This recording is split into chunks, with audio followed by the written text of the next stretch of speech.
Matalas na espada at mas matalas na prinsipyo? Tara, kilalanin ang mga samurai ng Japan. Ang mga samurai ay hindi lang basta mga mandirigma. Sila ang tagapagtanggol ng mga pyudal na Panginoon noong panahon ng Edo. Ngunit alam mo ba, ang kanilang pamumuhay ay hindi lang umiikot sa labanan. Sila ay bihasa rin sa sining, literatura at pilosopiya. Ang kanilang bushido o daan ng mandirigma ay isang mahigpit na kodigo ng karangalan na nagpapahalaga sa katapatan, tapang at respeto. Narinig mo na ba ang kwento ng mga Ronin?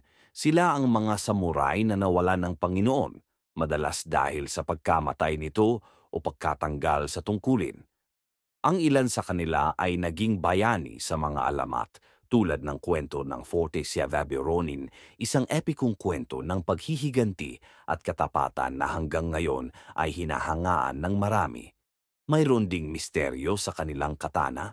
Ang espada ng samurai ay hindi lang basta sandata, ito ay itinuturing na kaluluwa ng isang mandirigma. Ayon sa paniniwala, ang proseso ng paglikha nito ay may ritual na sakripisyo at espiritual na kahulugan. Kaya naman sinasabing bawat katana ay may sariling kaluluwa, pati na rin ang kanilang ritual na seppuku o marangal na pagpapakamatay. Sa labas, ito'y tila brutal, ngunit para sa kanila, ito ang pinakamataas na anyo ng paghingi ng tawad at pagbawi ng dignidad. Ang misteryo, maraming naniniwala na ang ilang samurai na nagsagawa ng seppuku ay hindi talaga namatay, kundi naglaho upang magsimula ng bagong buhay sa anino ng lipunan. At narinig mo na ba ang tungkol sa mga shinobi o ninja?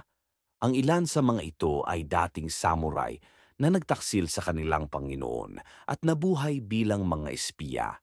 May mga haka-haka na ang mga shinobi ay hindi lang ordinaryong tao, kundi mga eksperto sa alchemy at mahika na nagbibigay sa kanila ng kakaibang abilidad sa pakikidigma. Ano pa kaya ang hindi pa natin alam tungkol sa kanila? Mag-comment kayo at isasama natin sa susunod na kwento.